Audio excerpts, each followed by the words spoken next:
Okay. Well, now it's time for our esteemed guest. This is so great, everybody, for us to have Marcy on with us. I'll say a little bit about her, but there's a lot about her online, and as you all know, I try not to cover everything that can be found, through an internet search. But I will just say that I have just been illuminated and uplifted by Marcy's presence in our community, encountering her at protests and vigils and on social media. Marcy is a retired English and government teacher. She blogs about militarism and foreign policy at Common Dreams, Counterpunch, Salon, LA Progressive, and Responsible Statecraft. And together with her co founder, Medea Benjamin of Code Pink, she has co authored NATO is a Warfare Alliance, Not a Global Force for Peace, and Meet the Senate Nuke Caucus, Busting the Budget and Making the World Less Safe. Um, just for those who don't know, Code Pink is Women for Peace, a left-wing anti-war organization registered in the United States as a 501c3 organization. It focuses on issues such as drone strikes, the Guantanamo Bay detention camp, Palestinian statehood, the Iran nuclear deal, human rights in Saudi Arabia, and peace on the Korean Peninsula. Um, Her organization has regional offices in Los Angeles, Washington, D.C., and several chapters in the U.S. and abroad. And if you're not excited, I'm just saying, get excited. Uh, and in fact, I don't even have to tell you to get excited because when Marcy gets going, you will be excited. So, um, thank you, Marcy, for joining us today. Well, thank you so much, Reverend Moore, Diane, and all of you for inviting me. I'm really quite honored to be with you as a community for peace and with no fear of the future, which is a lot to ask of people right now as we face Marines flooding into Los Angeles, ICE kidnapping people off the street, Trump arming this horrific genocide, starvation in Gaza, and now bombing 3 enrichment sites in Iran to potentially risk a showdown between nuclear armed nations. So I've come to you with great urgency and appreciate the positive nature of your coming together and how together we are really a lot stronger. I was in the breakout group. I appreciate that Scott has a group, a vital group up in Santa Maria, vigiling on the street for no war.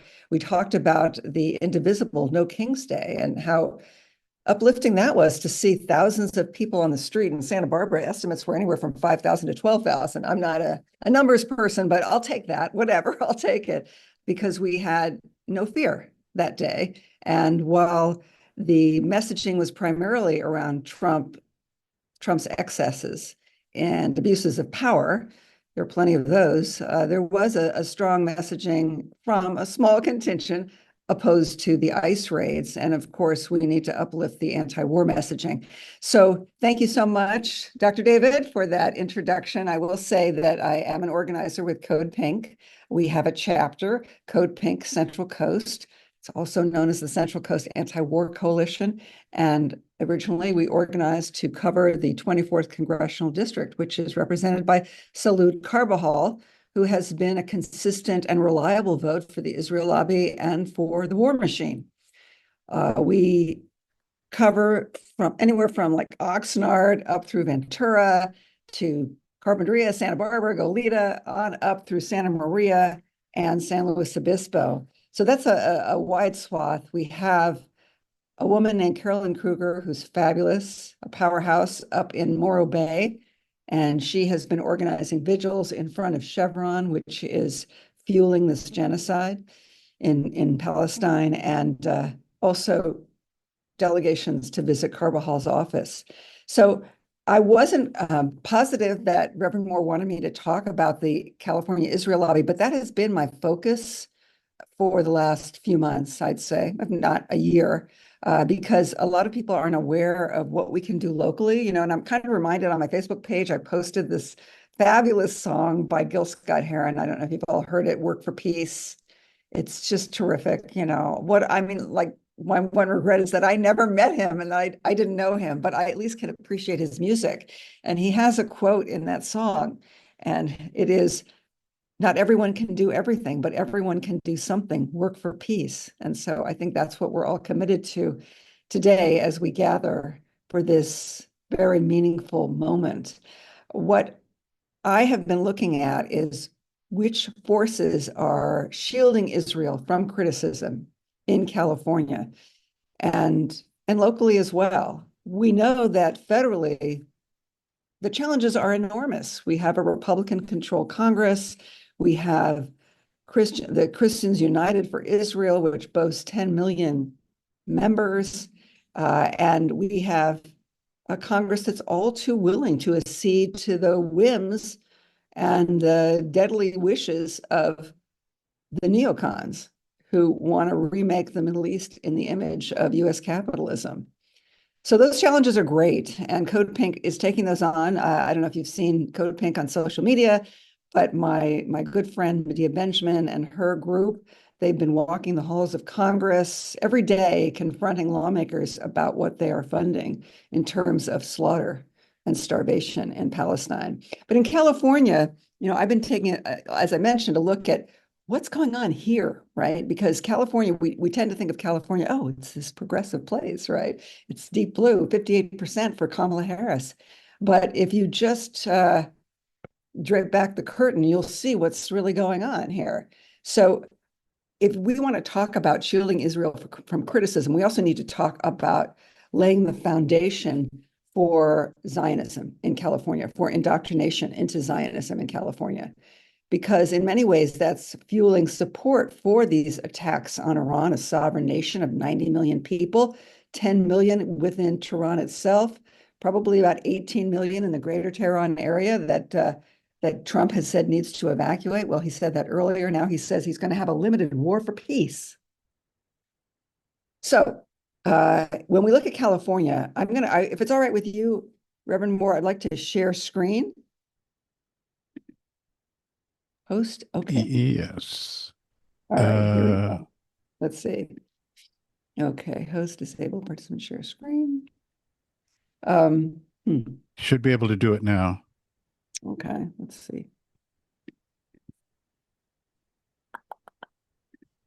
Okay, here we go. I think this is the moment at Saturday Night Live where they say, talk amongst yourselves. Okay. And I want to say that I was really so impressed with Reverend Moore. He's spoken at a number of rallies that I've been at. And I remember he spoke, and I was in awe of Reverend Moore because he received his doctorate in theology from South Africa. And earlier we had the Central Coast Anti-War Coalition had a tribute to South Africa because South Africa has Yes. filed a genocide complaint against Israel at the International Court of Justice, which is the highest judicial body of the UN. And a number of nations have joined South Africa in filing that complaint, Yes. including much of the global South. They either join them and file declarations of intervention, or they have spoken out publicly to join them. So here we go. Pretty soon it's coming. Okay, here we have my code pink. And if you ever need to reach me, it's easy to reach me, Marcy, M-A-R-C-Y, at codepink.org. I also communicate at winogradteach@gmail.com. Okay, so here we go. I also, in addition to working with Code Pink, I work with the legislative team of Jewish Voice for Peace in California, which formally consists of a few organizations: Jewish Voice for Peace Action, which is the 501c4 political arm of Jewish Voice for Peace, which has over 30,000 dues-paying members. Also CARE, the Council on American Islamic Relations, AROC, the Arab Resource Organizing Committee, and the Liberated Ethnic Studies Model Curriculum. Those are the core groups that have formed California Palestine Solidarity Coalition, and we are taking on the Legislative Jewish Caucus, which I'll talk about in a minute. Here you see the website for Jewish Voice for Peace, and I can move this bar. We can see some of what they are up to about our vision. And much like this group, the vision is one that embraces freedom, justice, equality, and dignity. This is the premier anti-Zionist organization in the United States. It's a national organization. Who are we? Our core values. So for a long time, Jewish Voice for Peace was not anti-Zionist. It was basically agnostic. When I first was introduced to the organization, which was over a decade ago, they did not want to take a position on Zionism versus anti-Zionism. But in the years that followed, they have. Now, you may ask, what is Zionism? uh, I know that I'm speaking to a sophisticated group here, and you are probably familiar with this, but I think the definition of Zionism really depends on who you ask, right? So a Zionist might say, and the Oxford Dictionary might tell you that Zionism is the belief in Jewish self-determination to establish a Jewish homeland in historic Palestine, now known as Israel.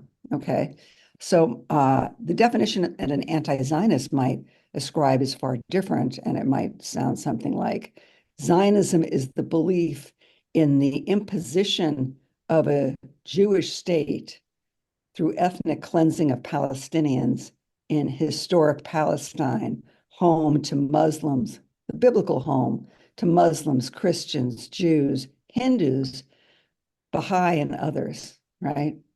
So here I'm showing you this website because this is the Legislative Jewish Caucus. Now, I don't want to say that the Zionist influence in California is only in the hands of Jews, because we know that there are many churches that are also forming the foundation of Zionism in California. And I just looked up a few before joining you this morning, and I'll just read you a few of them. We have the Christian Zionism. Okay, so Christian Zionism, let's talk about that. That would be the return of the Jewish people to their biblical homeland, the necessity of this for the second coming of Christ, who would return in the rapture, that in order for Jews to be accepted into the kingdom of heaven, they would have to convert to Christianity. So that's the basis of Christian Zionism in California. And you have a number of churches from Lake Forest and Laguna Hills to San Clemente to Bakersfield to San Francisco that subscribe to Christian Zionism. But because California is a political state where Democrats are in control, I want to spend some time looking at how Democrats are advancing Zionism in California. And by that, I mean the indoctrination of our students and the expansion of Holocaust education to do that, as well as the silencing of classroom discussion and the undermining of ethnic studies. So that's all part of a larger legislative agenda that is being pushed by this Legislative Jewish Caucus. And here you see members. Well, Hannah Beth Jackson, she's no longer a member. She's not in the legislature. So that's a little old, that picture, but you get the picture. And when you scroll down on this page, you'll see the co-chairs, Scott Wiener of San Francisco and Jesse Gabriel of the San Fernando Valley. You also see other officers, Don Addis from the San Luis Obispo area and Josh Becker from up north in Atherton. Now, what's interesting about Wiener and Gabriel is that they also wield tremendous power within the legislature because they control the budget committee in the state Senate and the budget committee in the state assembly. So you may have heard that Monique Limon, who represents Santa Barbara, she's our state senator, She will be the next president of the California Senate. And a group of us from Jewish Voice for Peace and others met with her recently and urged her, when she becomes president of the California Senate in 2026, to diversify the leadership of the budget committees. That it is wrong that two white men who both want to shield Israel from criticism and, in fact, promote Israel during a genocide should not be controlling the budget committees. We got a fair amount of pushback from her on that, you know. So it's going to take more in the community to express that view. So in addition, we have this. You've all heard probably of AIPAC, the American Israel Public Affairs Committee, spent over $1 million to defeat Cori Bush and Jamal Bowman from in their races for re-election. The JPAC is similar to AIPAC. It is raising money for legislative campaigns and so forth to promote Israel.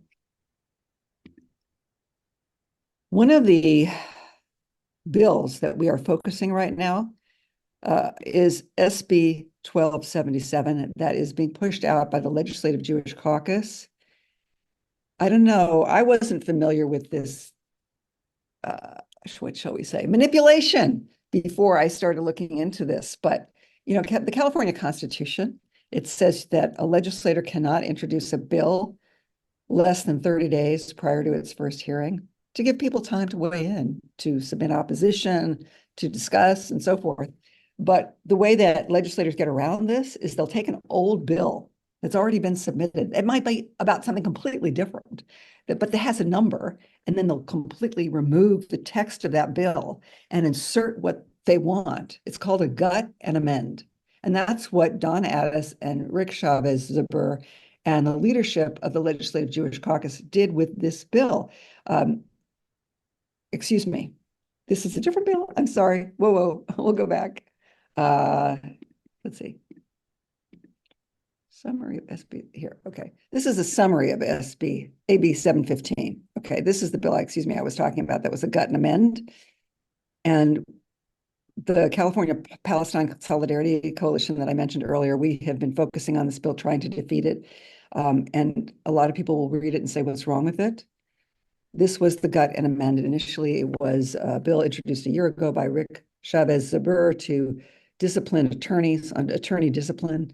All of that was taken out. And what now remains is a bill that would say California school boards and school districts will be held responsible for enforcing a prohibition on the use of any materials. Could be a song, a book, an article, a paragraph, a website in classrooms that could be arguably unlawfully discriminatory.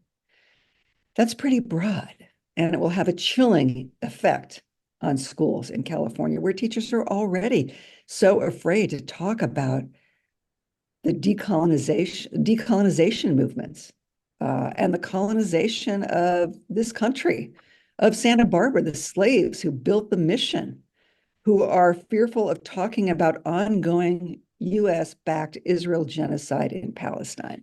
So that's the main objection that we have right now. It also changes the definition of nationality. It uses a lot of what I might call aerobic language that's hard to really discern, to broaden the definition of nationality to include a person's shared ancestry, ethnic characteristics, residency in a country with a dominant religion, distinct religious identity. And one thing that's curious is that under Federal Civil Rights Act, they do not include as a protected class religious people, religion. So this would meld the two, and our concern is that in melding the two, the authors of this bill want to conflate criticism of Israel with anti-Semitism. Okay, the other part of this bill, which is AB 715, which is now in the state Senate, has passed the state assembly, is what they call an intent section. You see the word intent here. And under the intent section, it says they want to strengthen the protections against discrimination by making it easier to complain about teachers and also by creating an anti-Semitism coordinator will further the intent and compliance with Title VI of the Civil Rights Act of 1964. So those opposed to this legislation, myself included, say, wait a minute, why would we segregate criticism of Jews, anti-Semitism, bigotry against Jews from other forms of racism? It is not isolated. There is anti-Semitism, but it is a form of racism. And rather than divide marginalized communities, we should be all in solidarity together. This exceptionalizes what they consider Jewish safety. I don't consider it Jewish safety, and we'll talk about that in a minute, but they're exceptionalizing it. And I can remember, and I taught high school in LA, and I had this student who was always asking me to do this and that, which I didn't want to do. And I don't know, I agreed to take the class to hear a woman talk about anti-Semitism because he had requested it. He was my student and so forth. So take the class, and I told her, look, you cannot talk about Israel. No, but if you want to talk about anti-Semitism, okay. Well, she was not happy, but she did address anti-Semitism, but in a way that exceptionalized Jewish safety. And my students, many of whom were African American, they saw this immediately and they took her on. Is it only Jews that you care about? And I ended up feeling mortified that I had taken my class to hear this woman. But the point I'm making is that exceptionalizing Jewish safety does not ensure safety for anyone. So that is one of the bills that we are fighting right now. And we expect it to go to the Senate Education Committee and then the Senate Judiciary Committee in the California legislature. We're asking groups, if you're affiliated with a group, there's still time to submit a letter of opposition to the Senate Education Committee. And I can tell you how to do that if you want to message me. Okay, here's another bill I wanted to share with you that is a product of the Legislative Jewish Caucus. And the main author you see is Senator Stern. He represents Thousand Oaks, Calabasas, that area. And what he wants to do is funnel more state money. I think we've already funneled almost $95 million largely into protecting synagogues, Holocaust institutions, other religious institutions, but primarily those from attacks. And so this bill would funnel more state money. It would set up a grant program to funnel state money directly into county offices of education, of which there are 58 in the state of California. And under each county office of education, there are different school districts. So the school district in Santa Barbara comes under the Santa Barbara County Office of Education.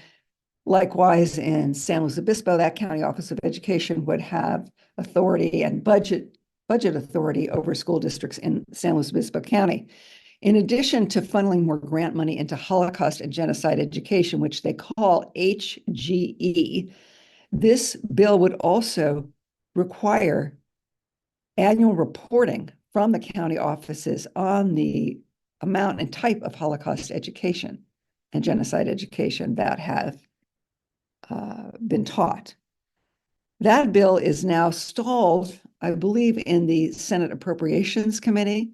The school boards throughout California are opposed to it. They don't want more annual reporting requirements.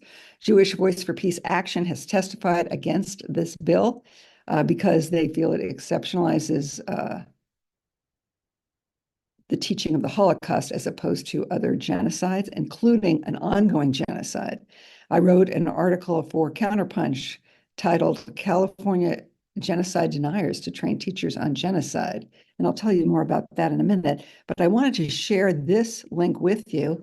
There's a woman named Ava Krisanth in Marin County. She has a Substack column called Marin County Confidential, and she's amazing. I mean, she just decided, look, I'm going to take this Israel lobby on, and I'm going to do my own investigation because nobody else is talking about it. So she covered a hearing on this bill, SB 472, Stern's bill. It's the grant program. And here I wanted to just show you a couple of videos, one in which a member of Jewish Voice for Peace testifies about the bill. So here we are.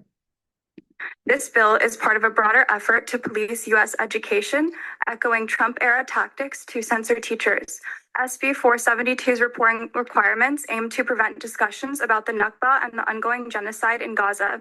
The bill's drafters have previously taken actions to erase Palestinian voices and now propose outsourcing curriculum development to a grant program that risks weaving Zionist ideology into the curriculum.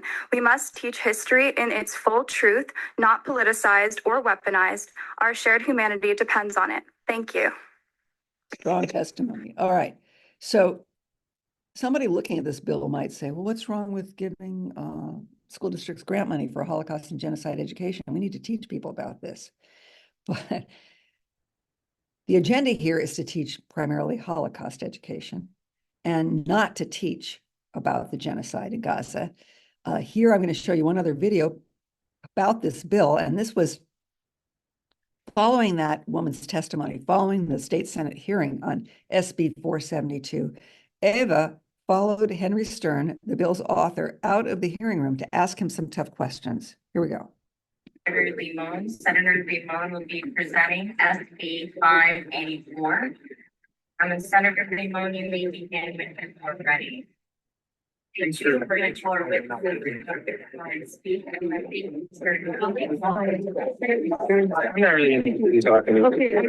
wanted to ask you. I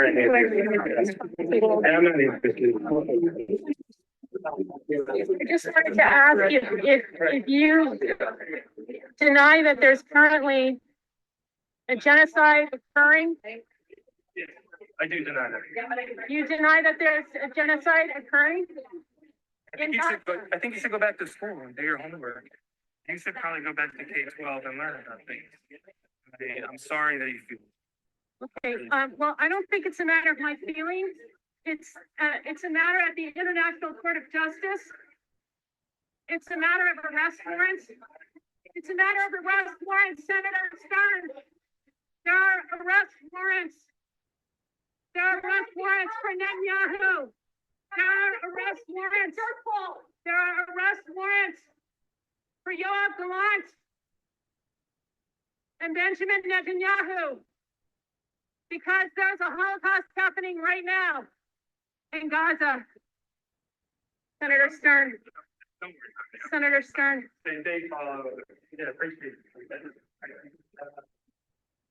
So, Senator Stern, I'd like to get some answers. You gotta be careful about touching them.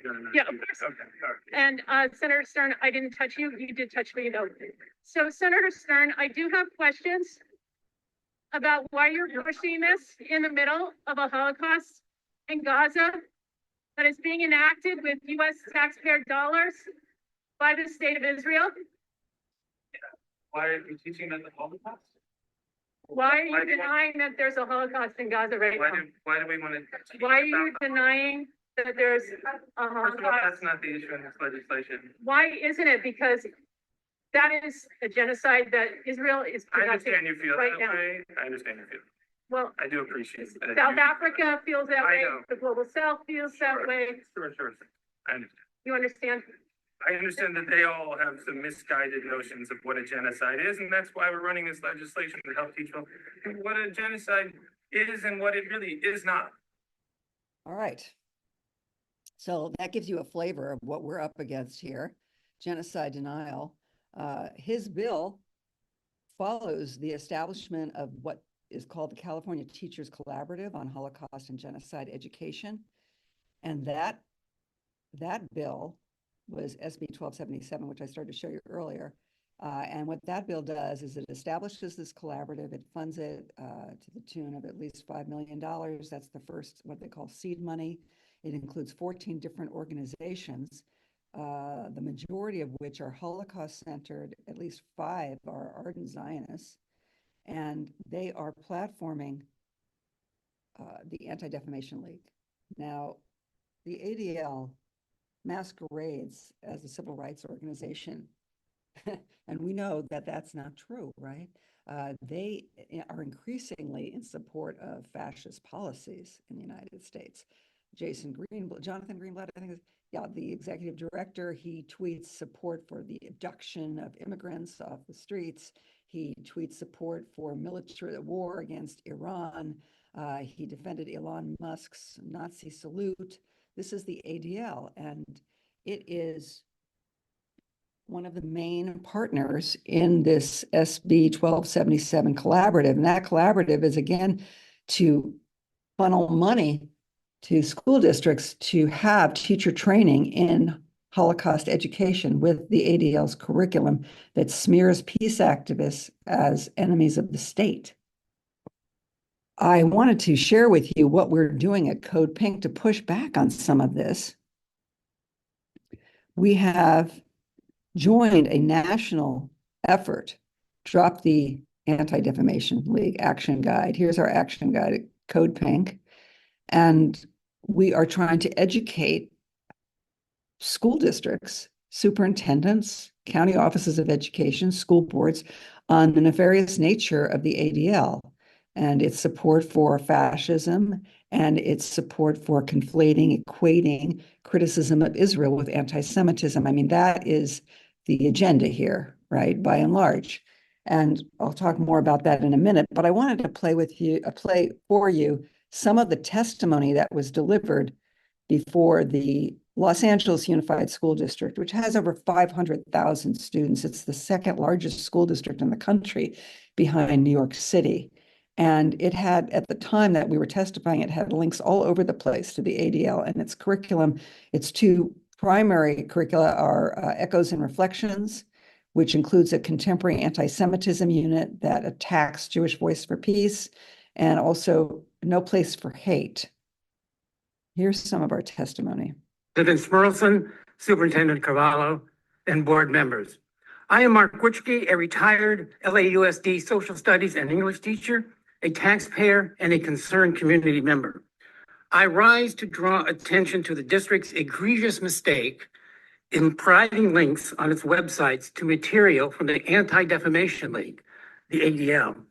The board should know that the ADL is a lobby group for the State of Israel, masquerading as a civil rights organization.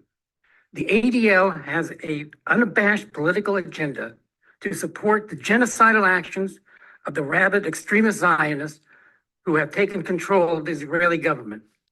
The Nation magazine has called the ADL the Israel's attack dog in the US. In 2020, more than 100 civil rights and community groups, including the Center for Constitutional Rights and the National Lawyers Guild, published an open letter warning that the ADL, quote, has a history and ongoing pattern of attacking social justice movements led by communities of color, queer people, immigrants, Muslims, Arabs, and other marginalized groups, while aligning itself with police, right-wing leaders, and perpetrators of state violence, unquote. Indeed, a visit to the ADL's website that the LAUSD links to reveals that the ADL distorts Jewish teachings, unjustly demonizes Palestinians and their supporters, and foments Islamophobia.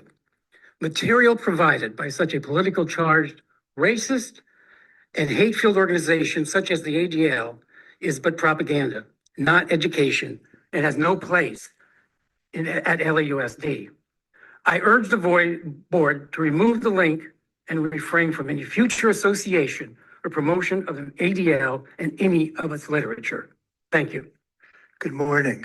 Okay, so I could play it all, but I know probably our time is limited, but if you want to see more of the testimony, you can always just site search, Google, Code Pink, Action Guide, drop the ADL, expel the ADL, and you can hear more testimony. We also gave testimony before the Santa Barbara County Office of Education, the San Luis Obispo County Office of Education as well, because we know that they will be contacted by the California Teachers Collaborative on Holocaust Education. Nos preguntamos hace milenios, ¿qué es la I'm vida? going to skip this, okay? This was Good just afternoon, everyone. here before the Santa We're Barbara going to County Office of start a minute Education. early because Jude, kids, and mother that lost their kids in the, of course, war or / genocide in Gaza. With an aching heart, and just found out that our governor, Wolfram, he signed the 1277 granting or authorizing the ADL to train our kids in the of course, our teachers, which transferred to our kids, and genocide. So it's such a like sarcastic act. It's like a genocide supporter training teachers in genocide. All right, so that was Sophia. She's in Santa Barbara, and she has been to Egypt to help children who were rescued from Gaza to find them homes and take care of them. She's an amazing person. So you might say, well, what can I do to support any of your efforts? And I would ask that you contact the Santa Barbara County Office of Education. I'm going to stop sharing. Unless you want to see one more thing. I don't know what our time is. Like, Reverend Moore, I think you're mute. How are we doing on time? We should probably go ahead and get into the where people can interact with you. Okay, very good, very good. Okay, so I'll stop sharing. All right, so please do contact me if you want to join the email list that just lets you know what's happening, events that are coming up, legislation, that sort of thing. This is the best way to reach me. You can also, if you are affiliated with an organization, submit a letter in opposition letters to AB 517, SB 472 to the state Senate. You can also contact the Santa Barbara School Board, the County Office of Education, to say, do not platform the ADL or any organization conflating criticism of Israel with anti-Semitism. And just to wrap up, this is the agenda nationally to do this, to conflate it so that, no one dare criticize Israel. The ADL will say, okay, it's okay to criticize Israel. We're not concerned about that. It's when you challenge the foundational principles of Israel. What are the foundational principles? The foundational principles are racist.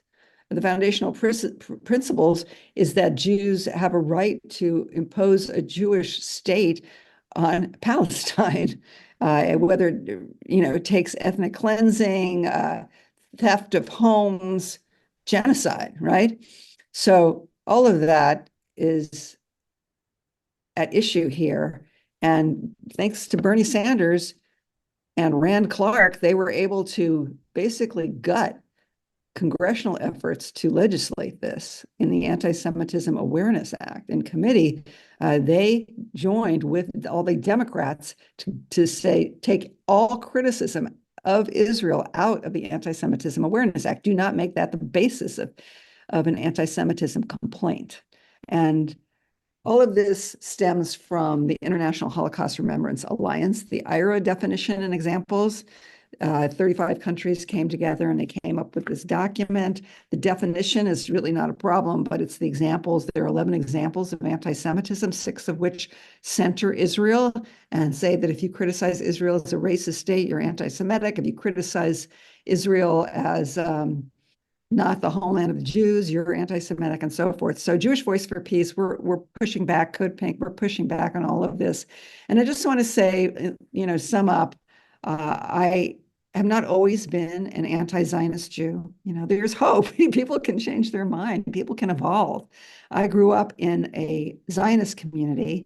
I was sent to Sunday school where they herded all of us into an auditorium to show us, when this was second grade, a film about Theodor Herzl, the father of Zionism, to indoctrinate us. I went to Israel in my early adulthood, but even then I thought, wow, this place is kind of weird. It's uber nationalist and I don't feel comfortable here.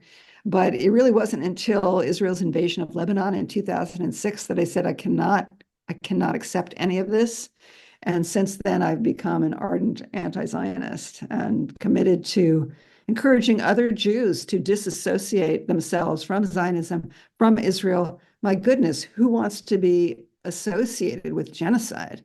The fact that these the organizations like the Anti-Defamation League and those in the constellation of Zionists. I'm talking about the Jewish Federation here in Santa Barbara, the ADL here in Santa Barbara, Jewish Family and Children's Services. All of these organizations want to marry Judaism to Israel. And to me, that is the most anti-Semitic campaign that could be. So with that, I will stop and thank you so much for giving me this time. And I hope that I've shared something of value for you. And I appreciate all that you do. Thanks, Marcy. Barbara and I are going to need some conversation. That'll probably be brief here. I'm from the East Coast, and I first heard when I heard about the Jewish Voice for Peace. They closed down Grand Central Station in New York, 30th Street Station in Philadelphia. I got totally excited about Jewish Voice for Peace, and I'm so grateful for the work that you do and who you are. And today was just loaded with great stuff. Now, I already had a question written down before you even started speaking. You ended up addressing a lot of it in a sense. I've been thinking about the Holocaust, and I first learned about it in 1978. I was already grown up, really, and started to understand what it was somewhat. The miniseries that came out, if you remember that.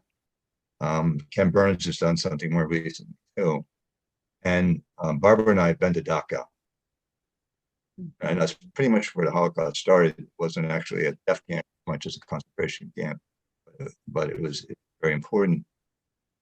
And I came to really respect the Holocaust deeply, suffering, of insanity that went into that, the planning, the intention.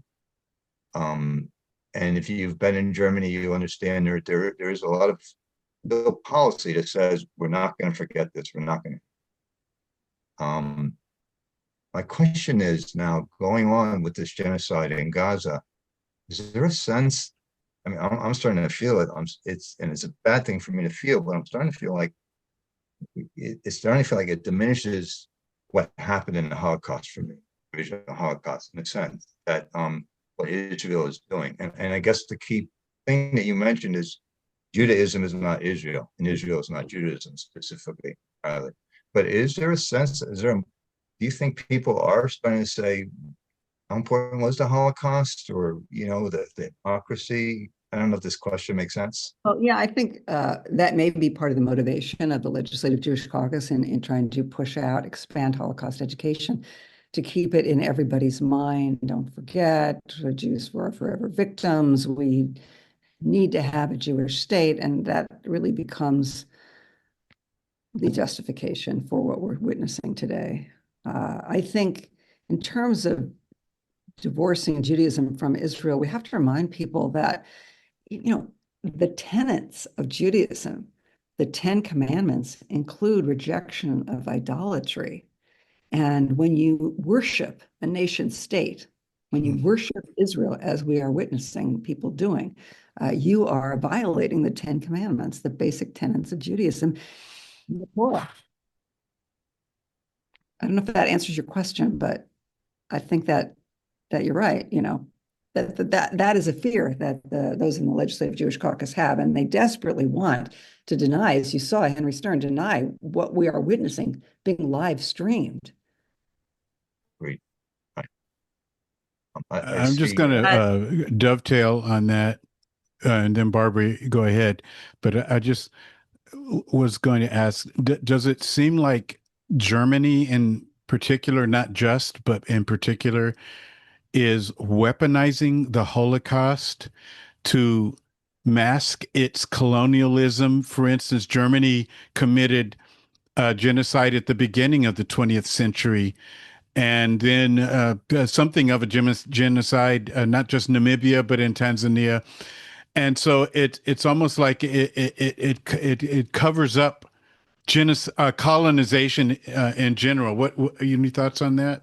Oh, absolutely. I mean, I think that's why those who want to weaponize false charges of anti-Semitism are directly attacking ethnic studies, which was legislated to be mandated in California for high schools to make it a graduation requirement in 2030. Well, it is unfunded, and those who are ardent Zionists have been attacking ethnic studies ever since AB 101 was passed in 2022, I believe. And we saw that earlier with the bill to undermine it, water it down, which was abandoned by Zuber and Addis, only for them to come back with the bill that I showed you, AB 715, to exceptionalize Jewish safety and silence the classroom. So, and Germany absolutely is, Namibia, Tanzania, the Holocaust, and now the facilitation of this genocide in Israel. The US is the number one arms exporter to Israel. We provide Israel with about 70%, 60 to 70% of its weapons. Germany, most of the rest.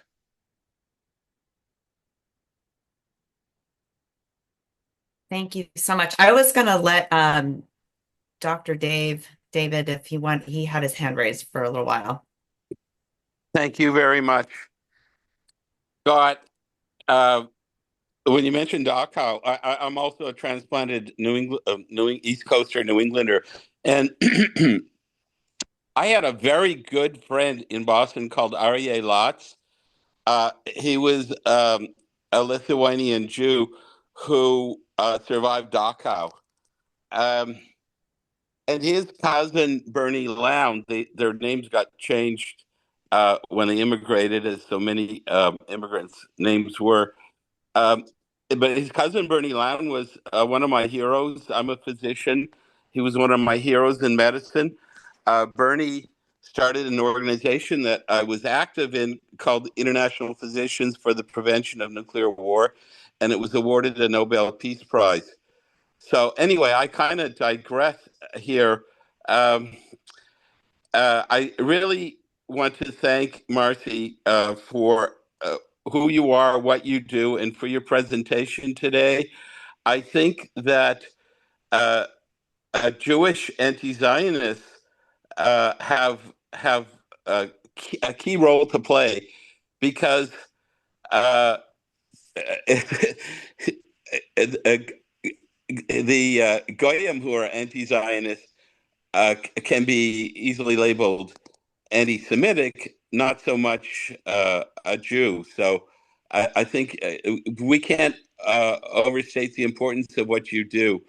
I'm not a theologian, as I mentioned. I'm a physician, but I've read the Bible carefully, both the Old and New Testament, uh, a number of times. And to my reading, um, God told the Jews that he would smite them and take away the promised land of milk and honey if they worship Baal, which they did repeatedly. The phrase used in the Bible was, but they were a hard-hearted people, and they disobeyed God repeatedly. So, to my reading, the Jews should not be in Israel. If you take that text, they hold up the text as saying, this is our deed to the land. But in my reading, it's the deed was annulled. I don't know if you have any thoughts about that. I don't know. I think that we all have assumptions that are being challenged now about everything that we've been told. But even if Jews were a majority in historic Palestine, thousands of years ago, if that does not give them claim to Palestine today. In fact, a lot of the Jews in Israel are from Europe. So, yeah, no, we cannot excuse genocide because of any biblical assumptions we have. Thank you. Thank you. I wanted to also read what Matt put in the chat, that the bill is trying to implement accountability for genocide when we as America have not taken accountability for our own genocide on this land. I thought that was a very good point to bring up. Salient point, yes, absolutely. It's all a charade, really, right? I wanted to quickly ask, thank you so much. I feel like so much of our group is kind of like, well, what can we do? What can we do? And you've given us so much. And I'm an administrator at a school district in Lompoc, and we're just now implementing the ethnic studies next year. But so I wanted to ask you if that was being implemented. I mean, how it all ties to any of this, or is it truly like a good a good bill that's being implemented with fidelity? Well, I think it really depends. Thank you, Barbara, for that question. Excellent question. I think it depends on the district. It's decentralized. Mm. Santa Barbara, we're fortunate to have a wonderful guy who's the ethnic studies coordinator. When I spoke to him, he explained how teachers are generally not teaching about Palestine. I think there are exceptions, but they're afraid, right? Oh, yeah. And so I think reaching out to the school and letting them know that you support the teaching of ethnic studies and decolonization here, the colonization of the indigenous here, as well as in Palestine, and you're at the ready, right, to support them. I think that's a good idea.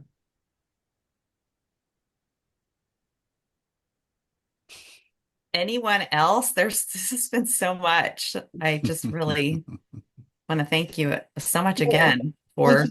Thank giving you. us so many practical things that we can do. Because I feel like it's so much like, oh, what do we do? The Trump administration just feels like this giant umbrella of gloom and doom. But in California, with our local people, I think that, Yeah. our letters and our can really matter. Yes, yes.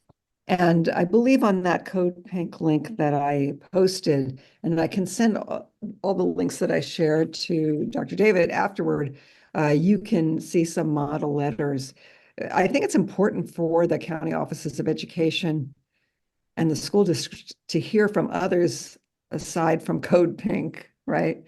And certainly to hear from communities of color in opposition to any introduction of Holocaust education that will skip over the colonization of the Americas and suppress information about the current genocide. And even worse, smear peace activists. Attack like this curriculum from the ADL, Echoes and Reflections in the Contemporary Anti-Semitism, they have links to attacks on the Muslim Public Affairs Council. Yeah, and it's so much broader to me when you think about education, because when you think about going into the library and trying to find a book, nonfiction or fiction, you can find, I mean, I feel like half the fiction books, so many are set in talking about the Holocaust, the World War II Holocaust. You talk about movies, how many Yes. movies have been made about the Holocaust? And It's how few about Palestinians. Oh, yeah, you're so hard pressed to even find a movie or a book to read about it. It's You crazy. know, I when I tried to take out a book on Palestine from the Santa Barbara Library, I only found one, and there was only one copy of the ethnic cleansing of Palestine. And so that's a whole other campaign, auditing libraries and as a community going to these librarians and saying, "What do you have? Let's review." You know, Well, I'm going to jump in and just ask this question that gets asked of, pretty much every activist, the resistance everywhere. Every time you're in a forum, whether it's this, like, whether it's a church, whether it's, a podcast, a YouTube channel, whatever. And that question is, Marcy, how do you keep going? What fuels you? um, It's a good question. I think being in community with others who are deeply committed. I was once sharing a, a social media post with a friend up in the Bay Area, and I said, "Look, look what they did. They shut down this weapons factory." And he said, "5 people." I said, "Yeah, it only took 5 people." And then he wrote back and underlined, "5 deeply committed people." So yeah, I mean that's the key, I think, being in community. And uh, and for me, it's always been central to my life since I was a young adult. I was involved in the anti-Vietnam War movement. I volunteered on Daniel Ellsberg's Pentagon Papers trial, and it's just been a through line for me. And I'm glad that Ah, we're able to keep out, we can't cover everything in this time, but at this time period, but the Santa Barbara City Council was about to vote to bring in REACH, which is this pro-militarism group out of San Luis Obispo to take over some of our economic planning here and bring in more weapons contractors, and we were able to stop that. So, small victory, but it's a victory. And I think we have to celebrate our victories and work on the local and state level more than we do. We're all fighting battles in one way or another. I want to applaud our own Ana Rosa Rizo Centino, who this morning is en route to Vancouver, a place she's never been, but she's teaching on globalization and migrant justice there. And then at the same time, our own Kalumba is on her way to UCLA for a medical trial for the cancer she's been battling. So, I mean, we're all fighting something in one way or another, and it really pays to have some degree of solidarity. It nourishes us. And so it doesn't surprise me that the first response that you gave, Marcy, as far as, what keeps you going is community. Having like-minded people is so vital to all of us. Yeah. Yeah. Yes. And so please, I invite you all to contact me if you'd like to join the email thread. We also have a Signal group. I don't know how many of you are on Signal, but I suggest we get on that. What's the name of the Signal group? Is it Code Pink? Signal, it's let's see, it's Code Pink Central Coast. Okay. Yeah. And if you want me to, just email me. And if you're up for doing any kind of protest this week, no war on Iran, let me know. I was thinking that we should have one in Santa Barbara at Las Positas and State. And I don't know what your availability is, but soon. Let's as many as possible be available. Yeah. But can we all just take this moment to express our gratitude for Marcy taking time to be with us and being herself all the time? Thank you. I have to leave you at this point because I have to run and meet some people, but I am grateful to be with you and look forward to working with you in the future. And thank you, Reverend Moore, for inviting me. Oh, yeah. Thank you. And bye-bye now. And Bob's going to bring our time to a close here. Okay. Can everybody hear me okay? Yes. Yes. Okay. So if you would grab your elements, what you're going to use for communion. And before reading the text, I just wanted to say something about communion off the thought here. We are, of course, witnessing the flexing of power without regard for the consequences of that power upon the weak. And maybe that's always the state of life, but it's hard to ignore right now. And so in such a time as that, I think communion is a very confrontational act. It's a confrontational act because it celebrates ultimate power, uniting in solidarity with the weak to achieve ultimate peace. And so as we celebrate what Jesus did for us today, may we do it confrontationally toward the powers of the age. So here's the text. For I received from the Lord what I also passed on to you. Lord Jesus, on the night he was betrayed, took bread. And when he'd given thanks, he broke it and